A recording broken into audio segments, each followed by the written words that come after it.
In health news, a Sparwood mother is urging the provincial government to provide funding for an experimental drug that allows her daughter to live a relatively normal life.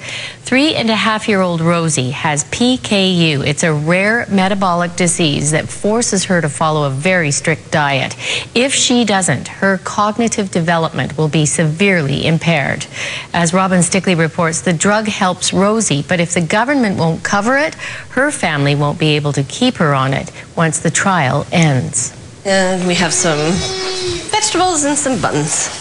Lunchtime around the Pallone's table is a lot more complicated than it looks. 3.5-year-old Rosie's diet is incredibly strict. This is the stuff Rosie's allowed to have. As a newborn, Rosie was diagnosed with a rare inherited metabolic disease commonly known as PKU, an illness Mom Nicole had never heard of. We were devastated. We were horrified. If left untreated, it means severe mental retardation.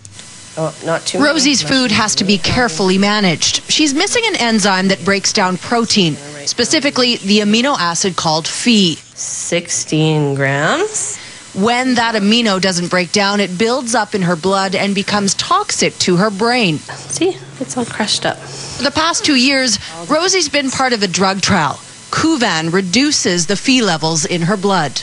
We're talking about a small number of people that will benefit from it, but those people really deserve to have access to it because PKU is brain-threatening. But here's the catch. The drug trial Rosie's on will end in 2015, and right now Kuvan is not covered by the government. The health ministry is reviewing that, but has said the drug's benefits are still not proven.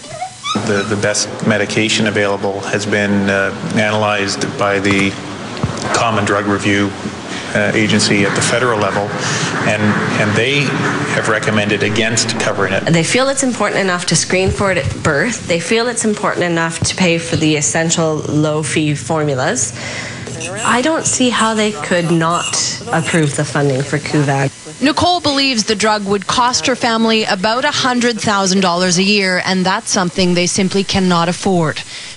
There you go. Well done. She stresses the medication is not just about giving her daughter a quality of life that would allow her to eat birthday cake or other typical foods. It's really about protecting Rosie's brain.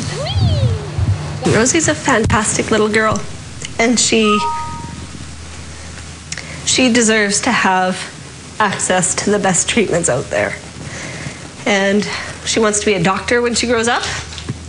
And she's going to need all the tools in the toolbox, we like to say. She's going to need access to those to make sure she can fulfill her dreams and live life to the best, the best possible outcome.